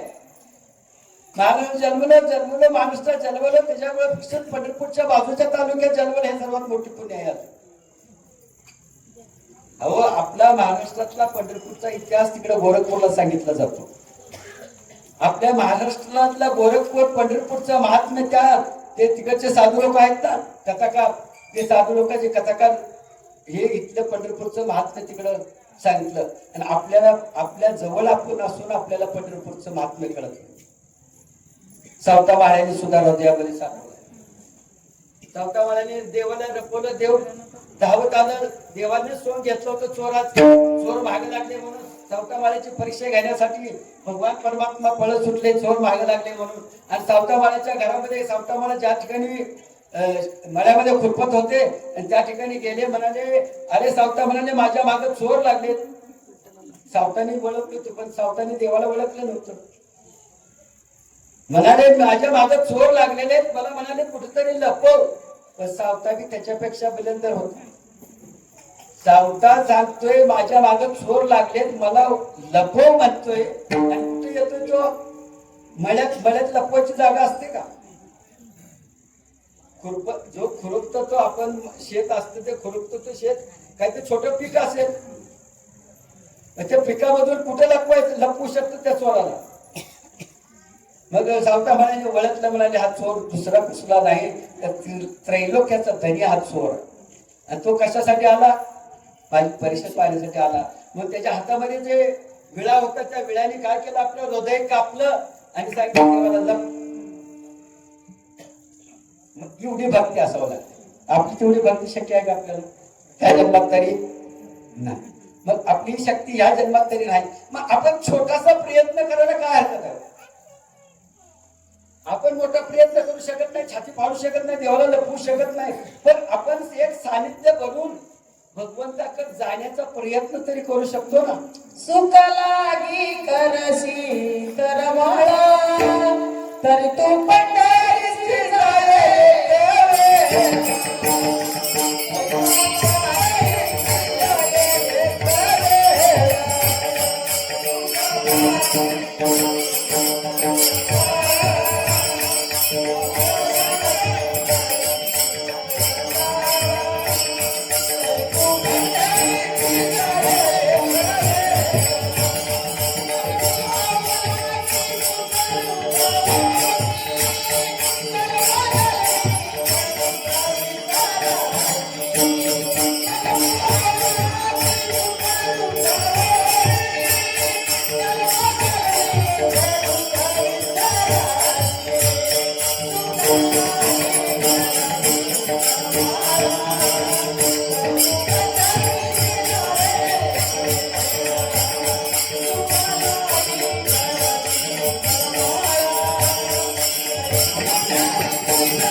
बाबा असं कोण आहे का जगामध्ये त्याला सुख नको आहे? आपण तू सुखासाठी तुला आठवडा करतोय, सकाळपासून संध्याकाळ होतोय सुख प्राप्त होण्यासाठी. पण आपण सुख कुठं शोधतोय? चुकीच्या जागेला शोधतोय. सुख संसारात शोधतोय, संसारात सुख नाही. संसार दुःख मूळ चौकडे इंगळ मी सांगते नाही गोठे रात्र दिवस संसारात सुख नाही. आपण काय करतोय चुकीच्या पत्त्यावर देवाला शोधतोय. जिथं खरा पत्ता आहे तिकडे जात नाही आणि चुकीच्या पत्त्यावर देवाला शोधतोय. चुकीच्या पत्त्यावर जर देवाला शोधलं तर देव आपल्याला कसा प्राप्त होईल? देव आपल्याला कसा प्राप्त होईल ना? तर देव आपल्याला कसा प्राप्त होत नाही. मग पंढरपूर जवळ आहे का आपल्याला लांब आहे? मग सुख कुठं आहे? सुखा लागी जरी करशी तळबळ तर तू पंढरीशी जाय एक वेळ सांगितलं. पण एक वेळ कसं सांगितलं? एक वेळ जरी सांगितलं तर सुखासाठी पंढरपूरला एक वेळ जायला सांगितलं. पण कसं सांगितलं? मग आम्ही बोलतो कासवासारखं जायला पाहिजे. आपले षडरूपे आपले आहेत ते षडरूपे आपण आपले लपवले पाहिजेत, नव संपवले पाहिजे. आणि आपण काय करतोय? षडरूपे घेऊन पंढरपूरला जातोय आणि पंढरपूर मध्ये परत सुखाची आशा करतोय, ते मात्र मिळत नाही. मग देव कशामुळे प्राप्त होतो? देव जर प्राप्त करायचं असेल तर आपला भाव शुद्ध लागतो. शुद्ध भाव असल्यावर देव प्राप्त होतो, देव मिळतो सुद्धा. नामदेवाचा शुद्ध भाव होता. एक वेळ आषाढी वारी झाली आणि कार्तिक वारीच्या वेळेला महाद्वारामध्ये पंचदेश वाळवंटामध्ये भजन कीर्तन जे फरकरी मंडळी असतात त्यांची कीर्तन वाळवंटामध्ये असतात. मग वाळवंटात मध्ये असल्याच्या नंतर भगवान परमात्माला विटेवर उभा राहा वाटत नाही. भगवान परमात्मा विटेवर उभा राहा वाटलं त्याला वाळवंटामध्ये जावं वाटतं. का असते? नामदेव कीर्तन करी पुढे देव नाचे पाठ कीर्तनामध्ये नाचण्यामध्ये आनंद आहे. आणि परमार्थात येडच व्हावं लागतं. सहजासहजी देव नाही. परमार्थात येड व्हावं लागतं. तेव्हा परमार्थाचं वेळ लावून घेतलं लागतंय. परमार्थात जर वेळ लावलं नाही ना तर अजिबात जमत नाही. कुठं जरी टाळ वाजत असले ना, कुठं जरी टाळ वाजत असेल आणि आपण जर जेवायला जर बसलं असेल ना तर काय खातोय, कशी अशी खातोय हे सुद्धा भान राहिलं नाही पाहिजे. त्या टाळाचं आवाजात भान राहायला पाहिजे. ते का तुम्ही सांगून पण मी सांगून जातो, कारण जे घडलंय ते सांगायला मुळात काही झालं नसतं. साक्षीला म्हणाल तर माझी बायको खरं खोटं ते सांगेल. साक्षी असा होता. पण साक्षीवर परत आठवण आलं, तुम्ही कुठल्याही देवळात जावा, कुठल्याही देवळात जावा, कुठेही जावं, चांगलं कार्य करत असेल तर फक्त कुणाला तर साक्षीला ठेवला पाहिजे. आता तुम्ही सर्वांनी किती वेळा पंढरपूरला गेला हो? पंढरपूरला गेला कोणाला साक्षी ठेवलंय काय? आळंदीला गेला कोणाला साक्षी ठेवलं का? पण देहूला गेला कोणाला साक्षी ठेवलं का? मी माझ्या कीर्तनातून नेहमी सांगत असतो, तुम्ही जर गेला ना तर आता आम्ही काशीला गेलो, सूर्याला साक्षी ठेवायचं. मग जोपर्यंत चंद्र आणि सूर्य आहे तोपर्यंत देव आहे. देव आहे तर चंद्र सूर्य आहे. हे त्रिकालाबाधित सत्य आहे. हे त्रिकालाबाधित चुकत नाही. म्हणून देवाला जर आपण पंढरपूरला जर गेलो ना, सहज जरी गेलो ना, सूर्याला साक्षी ठेवायचं. मग तुम्ही बघितलं असेल, तुम्ही माझ्याकडे जर बघितलं असेल तर तुम्हाला कळलं असेल की मी वर भले जरी वर पत्र असेल तर मी आता संध्याकाळी हे कीर्तन करतोय, माऊली समोर हे चंद्राला साक्षी ठेवलंय. मग ज्या टायमाला आपली यमाची चाचणी होईल त्या टायमाला विचारलं जाईल कोण साक्षी आहे. मग त्या टायमाला आपल्याला सांगायची गरज लागत नाही.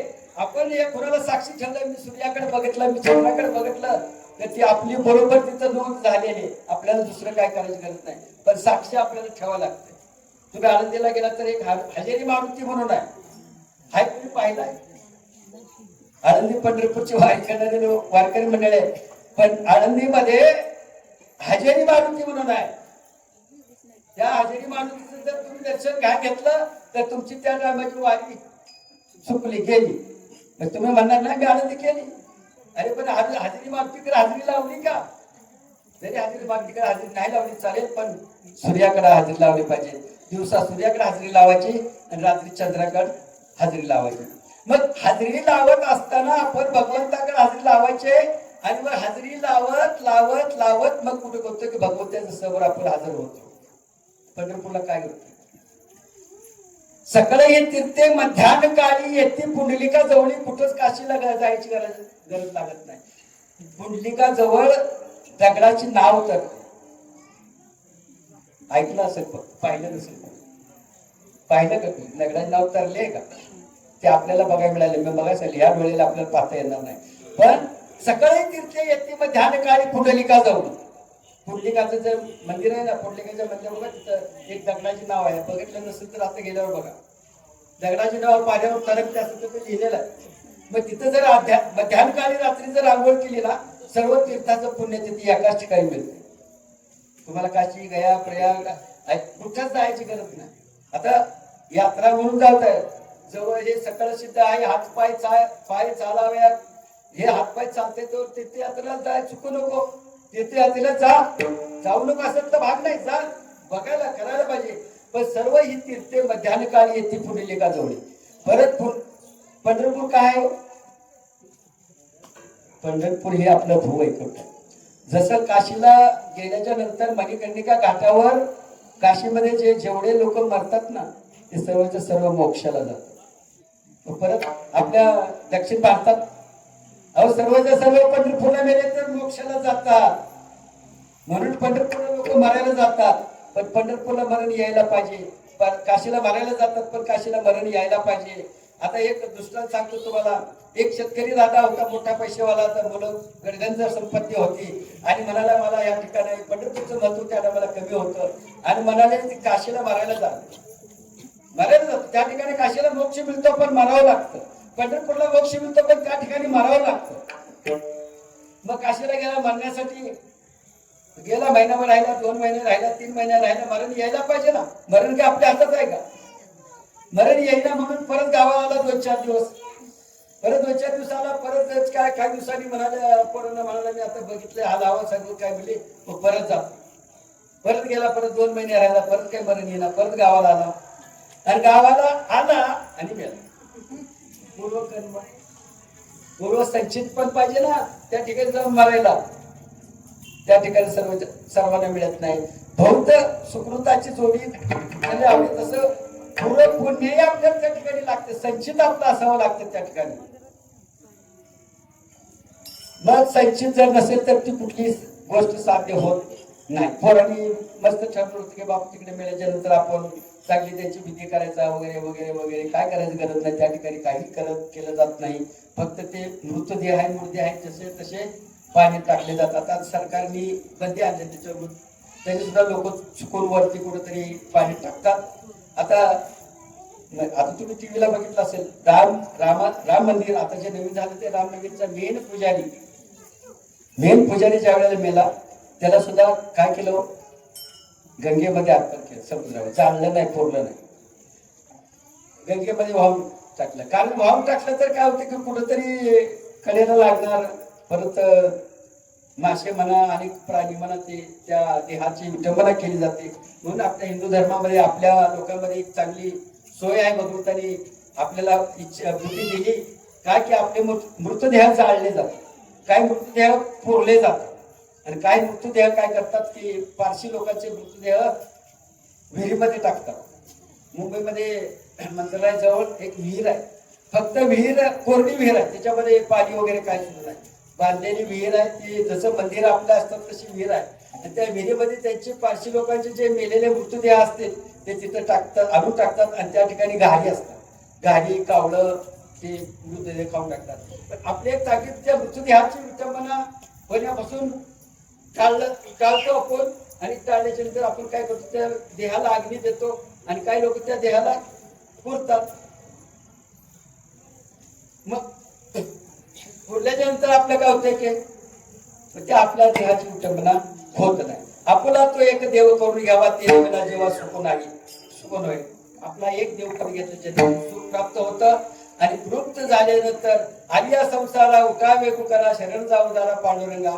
भगवान परमात्म्याला शरण जावा लागतं. शरण गेल्याशिवाय कुठली गोष्ट होत नाही. एखाद्याकडे जर आपण पैसा जरी मागायला गेलो तर त्याला त्या ठिकाणी लीन व्हावं लागतं, त्याच्याकडे त्याला बाबा नमस्कार करावं लागतं. काय आपला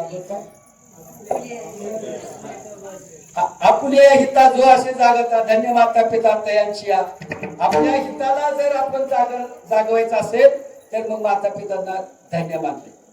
कार्य चांगलं कोण करतंय? आपण करतो. आणि धन्यता कुणाला देतात? सण आई वडिलांना धन्यता देतात. कार्य चांगलं केलं कुणी? आपण केलं. आणि देव संत कुणाला धन्यता देतात? आई वडिलांना धन्यता देतात. असं का देतात? असं का होतं? आई वडिलांना का धन्यता देतात? संत आई वडिलांना धन्यता देतात म्हणजे संतांना कळतंय, संतांचे गुण प्राप्त असतात. संतांना कळत असतं की बाबा ह्या देहामध्ये आल्याच्या नंतर आपण काय चांगलं कर्म केलं आणि काय वाईट कर्म केलं आपल्याला कळत नाही. आपण दिवसभर आज किती कर्म चांगले केले, किती पुण्य मिळाले आपल्याला कळते का? संतांना कळते, दुसरं कोणाला कळते? चित्रगुप्ताला कळते. म्हणून आपल्याला संत सांगतात, काय सांगतात? की बाबा चांगलं कर्म केले जन्म चांगलं हो. तर आपल्याला सर्वांना कळतं ना. एक चला महाभारतामध्ये आपल्या कृष्ण जन्माचा आहे. भगवान परमात्म्याला ज्या वेळेला भगवान परमात्म्याचा जन्म झाला मथुरेमध्ये, आणि जन्म झाल्याच्या नंतर वसुदेवाला सांगितलं की बाबा ह्याला इथे ठेवायचं नाही. आता देव तर आयुर्वेद समूह आहे. पहिला तर तो 8 वर्षाची मूर्ती समोर उभा राहिला. 8 वर्षाची मूर्ती असल्यानंतर देवकीला वाटलं, देवकी म्हणाले तू देव आहे? अरे तू देव आहे पण तू माझं कोण म्हणेल तुला? देवकीच्या पोटी जन्माला आला असं मला कोण म्हणेल का? 8 वर्षाचा मुलगा आल्यानंतर तुम्ही सर्वांनी म्हणतील येड्याच काढतील मला. असं चालणार नाही म्हणाले. मी तपश्चर्या केली. देवकीने 60,000 वर्ष तपश्चर्या केली होती. करत काय होती? इकडून जंगलामध्ये वनामध्ये इकडून भात लावत जायची, तिकडून भात कापत यायची, करत यायची. आणि त्या 60,000 वर्ष तपश्चर्या करून साधू संतांना त्यांनी जेवण घातलं होतं. आणि एका पायावर उभा राहून तप करून. एवढं आपल्याला आजकाल शक्य आहे का? 60,000 वर्ष तपश्चर्या करायच्या एका पायावर उभा राहून. 60,000 वर्ष भात लावत जायचं, भात तिकडून कापत यायचं, त्या साधू संतांना अन्नदान करायचं आहे. आणि भगवंताला दया आणि भगवान प्रसन्न झाले म्हणाले, देवकी तुला काय पाहिजे ते माग, तू देणार आहेस का? देवकीला म्हणजे अरे मी देव आणि देणार आहेस का म्हणजे काय? म्हणजे देवकीला म्हणाल देव देतो, तू पाहिजे तुला माग, तुला काय पाहिजे ते माग. म्हणाल मी द्यायला तयार. संत उदार उदार भले आनंद वाढार.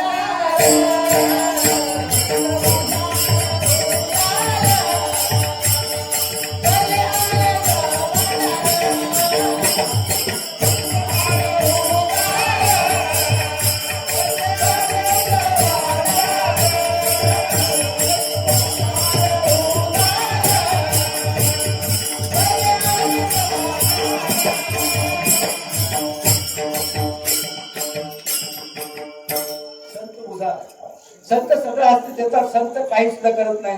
देव मग म्हटलं ना, देव घेतोय कवा देतोय. संत तसं काहीच करत नाही.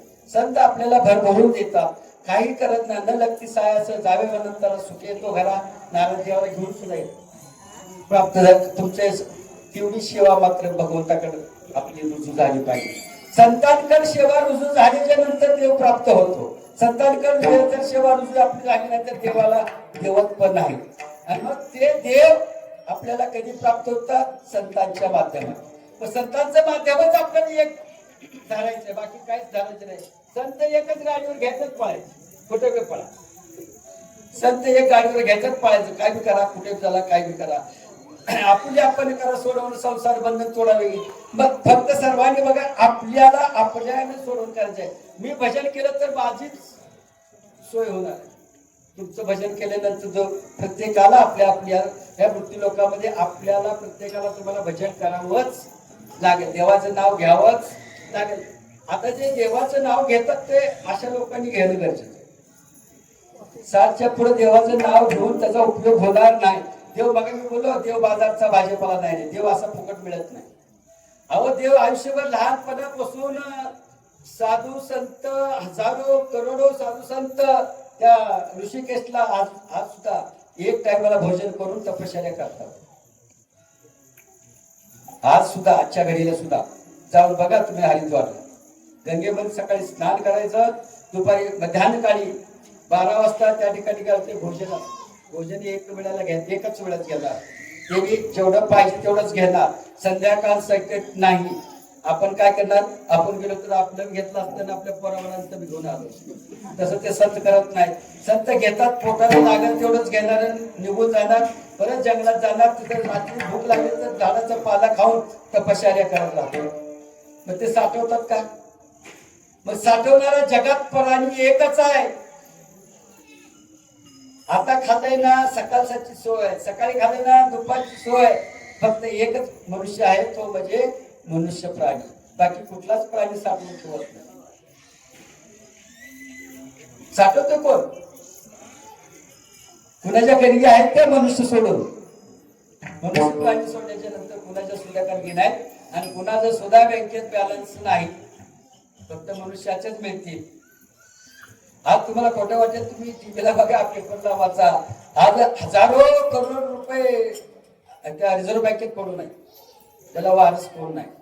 तुमच्याकडे कोणाला जमत असेल तर वारस व्हा, पैसे भेटतील. पण केंद्र सरकारला त्या मोदीला काळजी वाटली, भाई एवढ्या लोकांच्या पैशाचं करायचं काय? हजारो करोड रुपये बँकेत असे पडून आहेत की त्याला वारसच कोण नाही. मग त्या पैशाचं करायचं काय? मग सरकार आता वाटते ना धान्य, त्या पैसा जे येईल ते पैशाकडे, आपल्या भारताकडे भरपूर काय आहे, पण लोकांना तेवढा दम निघत नाही. आता सरकार सर्वच्या सर्व मोफत वाटायला लागले, मग त्याच्यामुळे लोकांना अजून लोक सुस्त होतात, आळशी होत चालतात. आळशी झाले तर भगवंताचं नामस्मरण मात्र करत नाही. सर्व देते, सर्व राशनवाले आमचे राशनवर सर्व फुकट वाटते सर्व, पण राशनवर फुकट वाटते म्हणून सर्व राशन फुकट घेणार, देवळातील भजन करतात का? नको ते दुसराच गोष्ट करतात, पण देवळातील भजन करणार नाही. पण भगवंत त्या ठिकाणी आपल्याला, या ठिकाणी आपण ज्या ठिकाणी येतो त्या ठिकाणी भगवंताचं नामस्मरण केल्याच्या नंतर आपल्याला काही वाया जात नाही. सर्वच्या सर्व मिळतं आपल्याला, सर्व मिळतं, आणि देव प्राप्त होतो.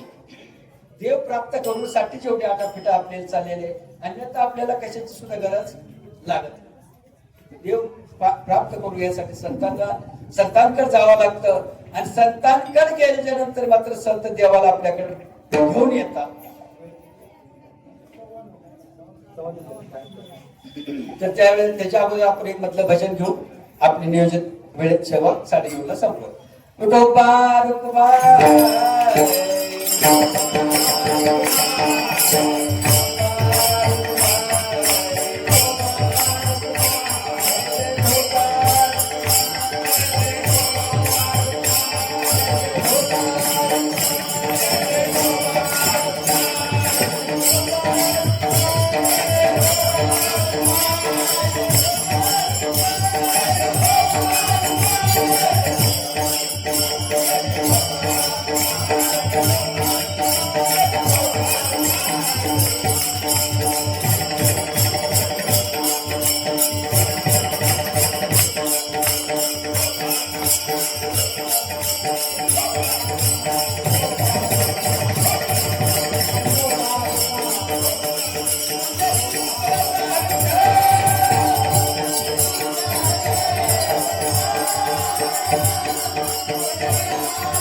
मला थोडस ऐकू कमी आहे,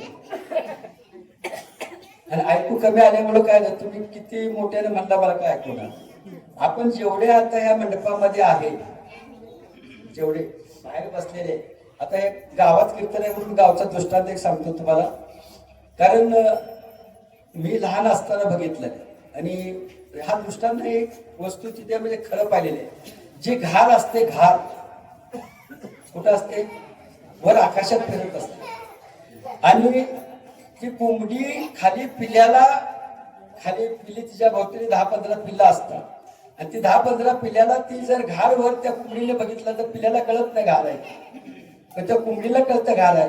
आणि घार वर पिल्ल्याला आवाज देते, ती तिच्या भाषेत त्या पिल्ल्याला बोलवते आणि काय करते ती आपल्या पंखाखाली या असं ती सूचना करते. ती कोंबडी कुणाला? त्या आपल्या पिल्ल्याला काय सूचना करते?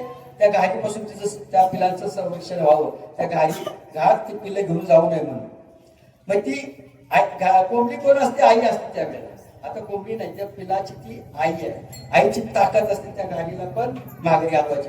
म्हणून ती आई काय करते? वरडते. ती कोंबडी त्या पिलाला वरडते. जे काय शहाणे पिलं असतात ते आईच्या पंखाखाली येतात. एखादा अडगा असतो, पंखाखाली येत नाही, ती घाट तिच्यावर झडप मारते, घेऊन जाते. म्हणून कीर्तनाला कधी जर बसलं तर आजूबाजूला इकडे तिकडे बसायचं असतं, मंडपात बसवलं असतं. रात्री महाराजांनी सांगितलं, जर एखाद्या वेळेस यमाची स्वारी आलीच तर मध्ये यम येऊ शकत नाही. जे ते नामघोष बरवा, भगवंताचं नामघोष चालतो ना, त्या ठिकाणी यमाला परवानगी नाही, यम येत नाही. मग जाते कुठे? ते लोकांना सवय असते कट्ट्यावर बसून कीर्तन ऐकायची. म्हणून इकडच्या लोकांसाठी मी मुद्द्यावर, मुंबईला असे कट्ट्यावर वगैरे बसत नाही, बसू देत नाहीत लोक. कार्यकर्ते तर बसू देत नाहीत, मंडपात बसत असते. कारण हा दृष्टांत एकदम परफेक्ट आहे.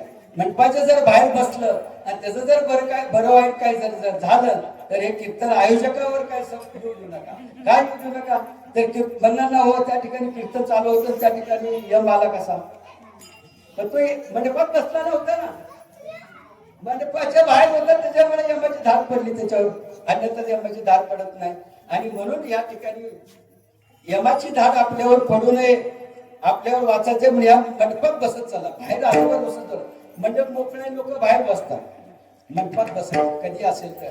कारण कसं आहे, कुठलीही एक शिस्त आहे, त्या शिस्तीप्रमाणे जर आपण राहिलं तर त्या शिस्तीच्या हिशोबाने आपल्याला पुण्य प्राप्त होत असते. भगवंताची सेवा तर करायचीच आहे, साधू संतांची सेवा तर करायचीच आहे. आणि भगवंताच्या सेवेवर साधू संतांची सेवा करत करत आपल्याला काय करायचंय? या निवृत्ती ज्ञानदेव, सोपान मुक्ताबाई, एकनाथ नामदेव, तुकाराम, मला सांगितलं की पायवारीचं महत्व ज्याला शक्य आहे त्याने करत चाल, करा. परत एकदा एक गुडघे पाय गेल्याच्या नंतर परत म्हणून उपयोग नाही. आणि परत जन्म नाही,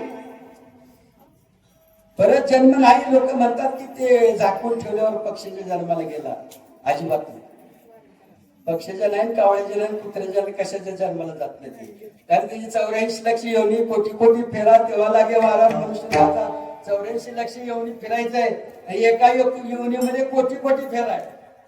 एवढं संपवून कधी परत आपण मनुष्य देहामध्ये येत आहे. म्हणून कधी काय सापवून पण ठेवायचं. प्रत्येकाने भगवंताने प्रत्येकाची सोय केलेली आहे. प्रत्येकाने ज्याला भगवंताने चोच दिली त्याला दाण्याची सोय केलेली आहे. मग आपणच एवढं मनुष्य प्राणी आहे.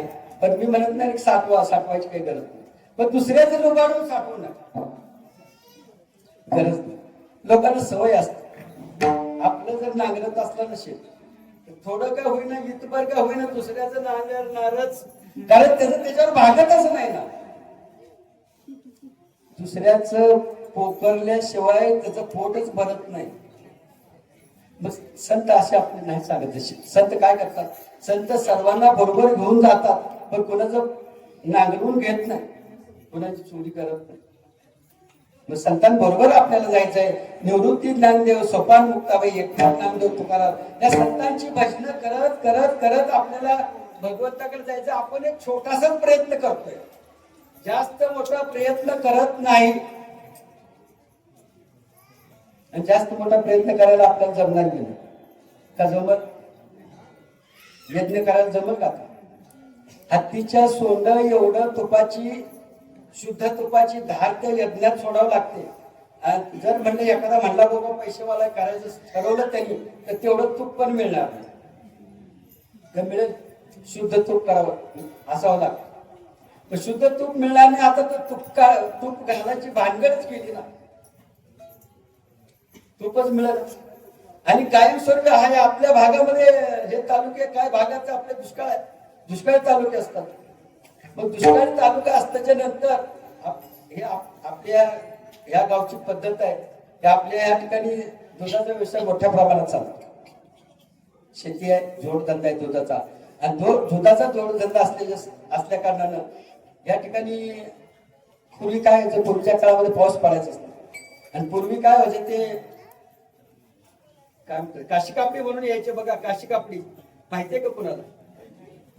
काशी कापडी अशी खांद्यावर कावड असायची, पुढे एक कण मागे एक कावड असायची, आतमध्ये काय असायचं त्याच्यात देवाचे फोटो असायचे, बाकी काय नसायचं. त्याने मला आपण अगोदर आता पंढरपूर जाणं सोपं झालं, त्याने मला जाणं सुद्धा अवघड होतं.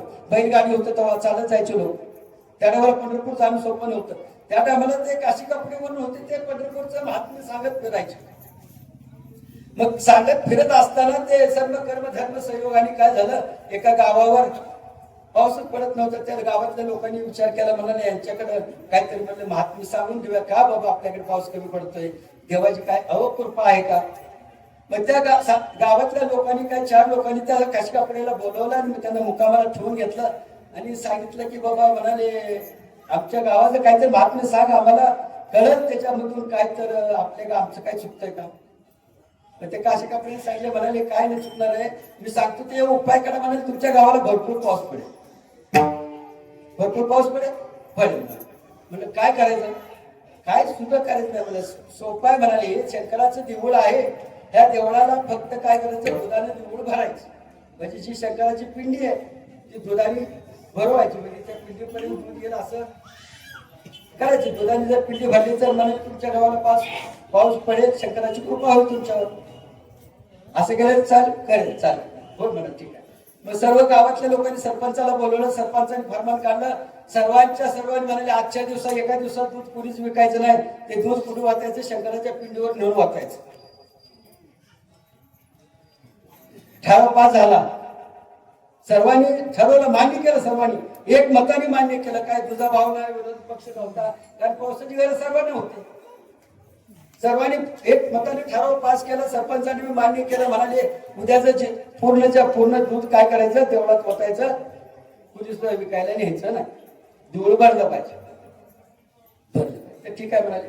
मग गावातली लोक लय विचारवत, गावची लोक लय विचारवत, म्हणजे लय विचारवत. मग त्यांनी काय ठरवलं, अरे तो होते ना, म्हणलं माझ्या एकट्याचं नाही म्हटलं तर कुठं बिघडले. आता सर्वच गावात दुधाचा व्यवसाय, त्या सर्वांनी म्हणाले तो होते ना, माझी एकट्याने मी नाही म्हटलं तर कुठे बिघडेल. म्हणून काय केलं त्यांनी, आणले पण तिथले त्या दूध आणलं नाही, पाणी भरून आणलं. सर्व गावाने हाच विचार केला. काय विचार केला, तो होते ते गाव होते ना, माझं काय जाणार आहे, मी एकट्याने नाही म्हटलं तर काय होईल. सर्वांनी हाच विचार केला, मी एकट्याने नाही म्हटलं तर काय होईल, मी एकट्याने नाही म्हटलं तर काय होईल. परिणाम काय झाला, सकाळी ज्या वेळेला सर्व पंच मंडळी आली, दूध ओतले का लोकांनी बघितलं तर तेवढं दूध नव्हतं, तेवढं नुसतंच पाणी होतं. सरपंचाला पण विचार पडला, म्हणाले कुणीच दूध ओतलं नाही, असा देव प्राप्त होईल का. आता आपण काय करतो, स्वतःसाठी करतो, स्वतःसाठी करून चालत नाही. मग काय संगत पण चांगली ना, आपण संगत वाईटाची पकडतो, चांगलं होईल म्हणून होत नसतं. चांगली संगत मिळत चांगलंच होतं, वाईटाची संगत मिळत तर वाईटच होतं. चांगल्याच्या संगतीत राहिल्याच्या नंतर चांगलंच होतं, वाईटाच्या संगतीत राहिल्याच्या नंतर वाईटच होतं. पूर्णच्या पूर्ण गावाने काय केलं, दूध न वतता पाणीच वतलं. आता पाऊस पडेल का. त्या काशी कापडेवाल्याला पण विचार केला, ते म्हणाले बाबा तुमच्या गावाला धन्य मानला पाहिजे. सर्वांनी म्हणाले त्याचा काय तुमच्या गावाचीच कृपा आहे, ते म्हणले त्याच्याबरोबर मी बी काय करू शकत नाही. साधू थोर जाणं, साधू थोर जाणं, साधू थोर जाणं कलियुगी. या कलियुगामध्ये फक्त नावच भगवंताचं चालतं. नंबर 1 भगवंताचं नामस्मरण, नंबर 2 अन्नदान. आता तरी पुढे आची उपदेश, आता तरी पुढे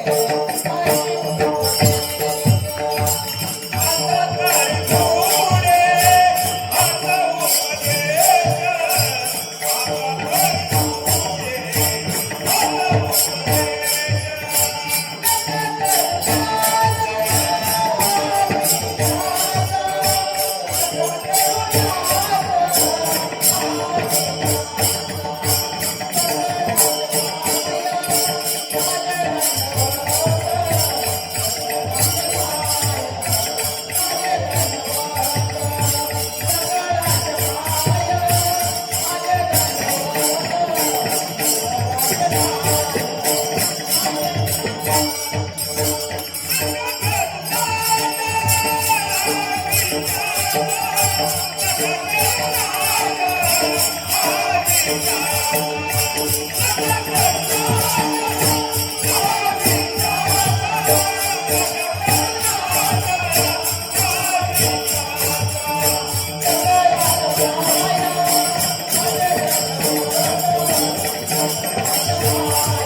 आपल्या आयुष्याचा नाश करायचा नसेल तर सकाळच्या पायावर महाराज म्हणतात की मी तुमच्या पायावर लोटांगण घालतो, पण नामस्मरण करा.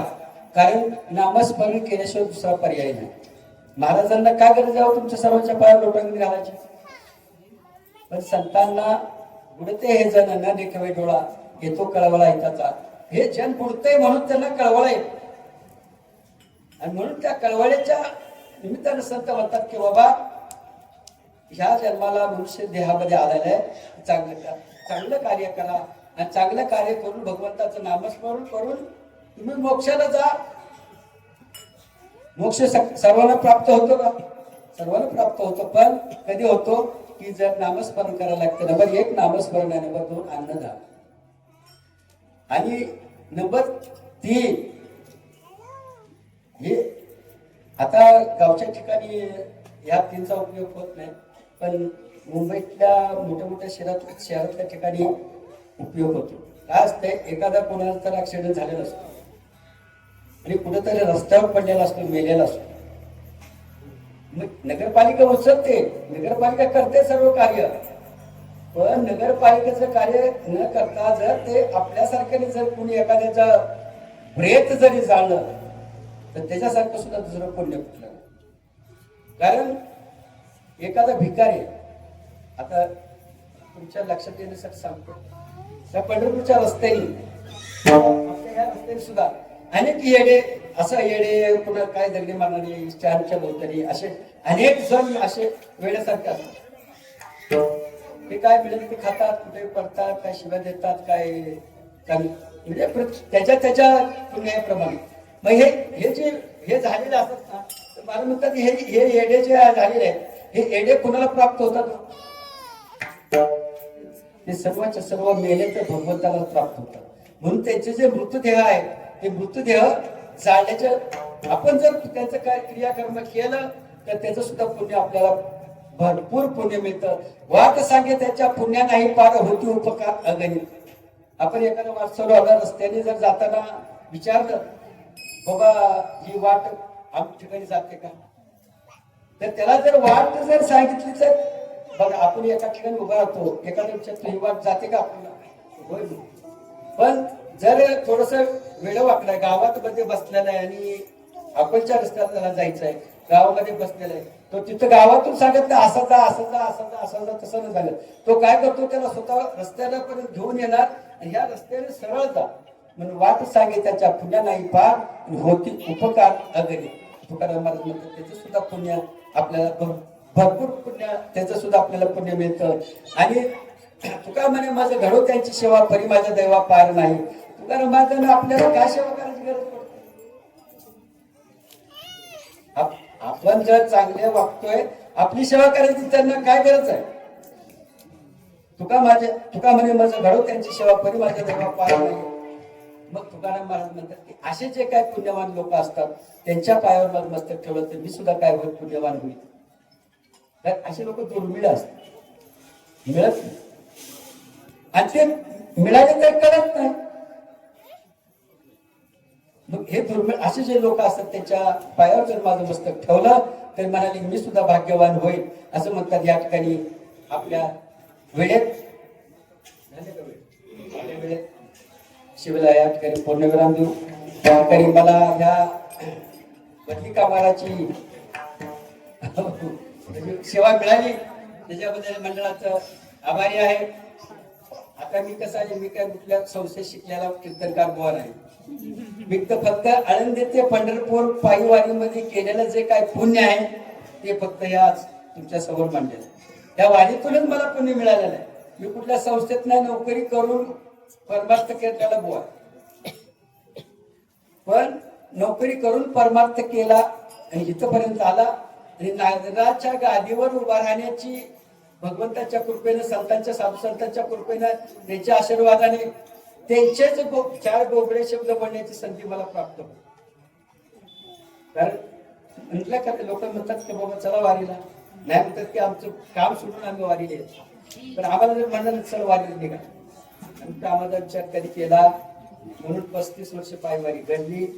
35 वर्षामध्ये काय वाट सांगितल्याच्या पुण्याने पाच कोटी उपकार. तसं यज्ञ, प्रत्येक यज्ञाला पावला पावले 35 वर्षाचे दिवस किती आणि दिवसाचे यज्ञ किती आणि तेवढं पुण्य आपल्या पदरात मिळालं. त्या पुण्याचंच परतफेड म्हणून या ठिकाणी उभा राहण्याची संधी आपल्याला मिळाली. या मंडळाने ती प्राप्त करून दिली. त्याबद्दल मी स्वतःहून मंडळाचा आभारी आहे. आणि मग आपल्या या ठिकाणी सर्व मंडळी, सर्व मंडळी तुमचं बहुत पुण्य चांगल्या प्रकारचं आहे. कारण कसं आहे की ह्या ठिकाणी आल्याच्या नंतर, टाळी वाजवल्याच्या नंतर देवच प्राप्त होतो असं नाही. पण आपल्या ज्या शरीरामध्ये जे काही नाड्या आहेत ना, त्या नाड्या जर आपल्याला काही त्रास असेल, रक्तदाब असेल, अनेक प्रकारचे रोग असतील, ती टाळी वाजवणे सुद्धा जातात. त्या नाशिकला पाहिला मी सकाळी हसवण्याचे कॅम्प लागलेले असतात, हसण्याचे. हसण्याने काय म्हणतात की हृदयरोग येतो. मग ते हसतात, टाळ्या वाजवतात, दुसरं काहीच करत नाही. हसायचं टाळी वाजवतात. हसायचे क्लास आहेत, क्लास काय तुम्हाला खोटं वाटेल पण खरी गोष्ट आहे. हसायचे क्लास आहेत. हसण्यासाठी ते हृदयरोग आपल्याला होत नाही, आपल्या हृदयाची पीडा होत नाही, म्हणून ते हसण्यासाठी सुद्धा क्लास असतात. तसा पण आपल्याला करायची गरज नाही. संप्रदायामध्ये आपल्याला टाळी वाजवली तर तो त्रास आपल्यापासून निघून जातो. म्हणून मोठ्याने भजन करायचे, टाळी वाजवले. ज्ञानेश्वर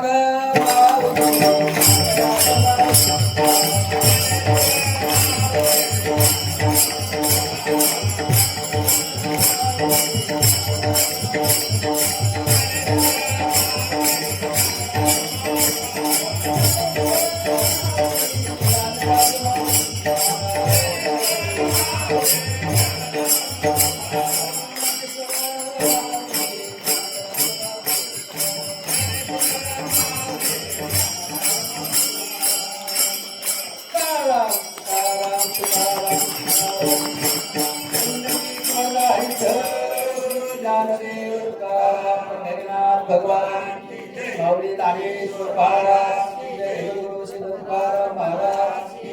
बोलिलेले कोरे वेळी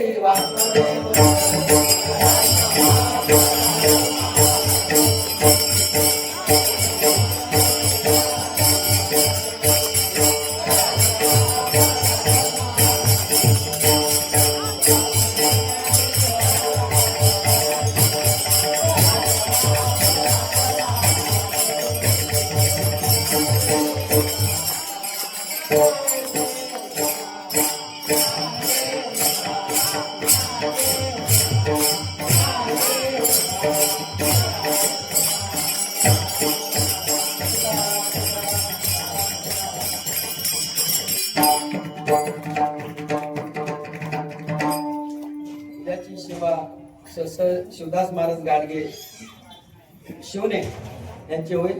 काही सेवेचा सर्वांनी लाभ घ्यायचा आहे आणि जेवण केल्याशिवाय कुणी जायचं नाही. 3 महिने